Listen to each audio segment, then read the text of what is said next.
very, very excited for this film. So nice to be sitting down with all of you. We chatted at CinemaCon, which was a couple of months ago. So where are we in the process of this film from a few months ago? I have no idea. It's a blur at this It's point. all a blur. But so much of the movie, because of the style, making the film, it's just rapidly, scenes that existed when we spoke. Now they're like 8 steps farther along, so I can't even say. It's all a fog. Yeah. Is the film finished though at this point, or still working? Finishing. Finished-ish. Yeah. Finishing. You, sir. If you can just talk about the original film, so much music in that film. The Elton John song is iconic. You're bringing all new music to this film. Did you look back as you started this, or was this kind of like a clean slate for you in terms of like how you approached it? Yeah, looking back doesn't feel like the right word, because The Lion King has never left our culture. That's true. I mean, I remember that trailer coming out. It was the flex of all flexes. It was not even a trailer. It was just, here's the first 4 minutes of our movie. See you at the movies. And we were like, yes, we want to see more of that. And also the musical legacy, in addition to the incredible songs in the original, got expanded upon in this amazing Broadway musical that is now one of the biggest, longest running Broadway musicals of all time. I know it was the first show I took my kids to see. It's a lot of people's first Broadway musical. So there's this incredible musical legacy, and it's a great group to be in. But honestly, Barry sent me the script, and I was just so bowled over by the script. And it's very rare that I read a screenplay and I go, oh, a song goes here. And actually, that line of dialogue, that's the title of the song. It really, like, the moments that needed to sing jumped out so clearly that I couldn't wait to work on it. I mean, we all think of that. Like when you say the words "The Lion King," you think of that. And I'm not going to even remotely try to sing it, but that chant, that beautiful. You're wiser than most reporters we've talked to. But yeah, but Lebo M is the person who sings that. He's an incredible songwriter and performer, and his voice is the first voice you hear in that movie, and his voice is the first voice you hear in our film. And one of the reasons to say yes to this gig is to get to work with Lebo M and his incredible choral arrangements, because that's what makes it sound like The Lion King. So what can you say about what we're going to hear that you created in this film? I mean, I think my job always when I'm working on one of these movies is really just try to present the characters as clearly and honestly as possible. And the fun of this, Barry can speak to this more, is we think we know Mufasa. We think we know Scar because we met them at a really specific point in their lives, way back in 1994 to another generation of the 2019 movie. But what I love about this movie is that, it's so easy. Our kids get so much entertainment that that's the good guy, that's the bad guy. That's the nice lady, that's the mean lady. And you learn in this movie that we are not all good and we're not all bad. There's no good and evil. There's just choices that we all make. And we see the choices and circumstances that lead us to meet the Scar and Mufasa that we think we know. Yeah. And it's so much different than I anticipated. I was turning those pages and I couldn't wait to see what happened. So I think people are going to be really surprised. So I want to chat with all you voice actors then. When you were turning the pages, if you could sort of maybe explain to the audiences first who each of you play, and the emotional connection that you had with your characters as you were turning those pages. I played Taka, a.k.a. Scar. And I remember when because listen, I wanted to play Scar so bad. Scar's my favorite character. I love Scar. I was rooting for Scar, whatever.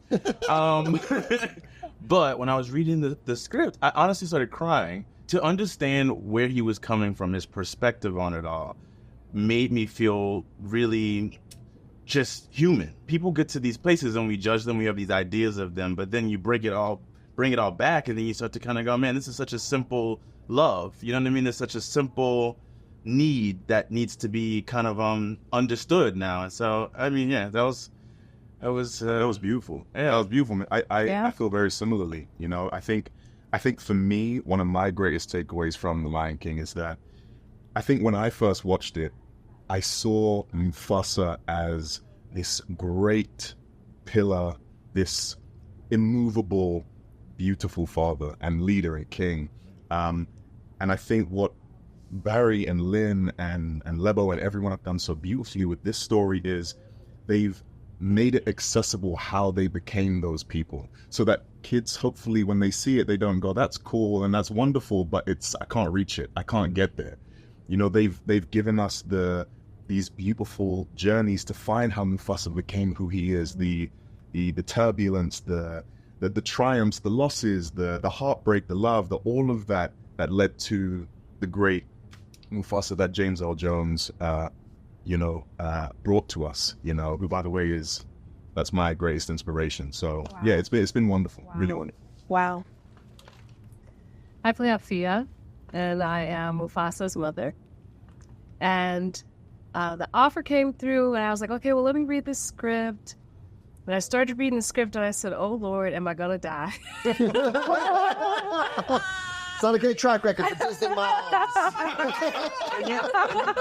And I might not. We'll see. But it's a beautiful role of nourishing someone to life, nourishing someone to love, nourishing someone to hope, and keeping that alive in times that are not what you would like for them to be, teaching them the value of the journey, and to keep looking forward.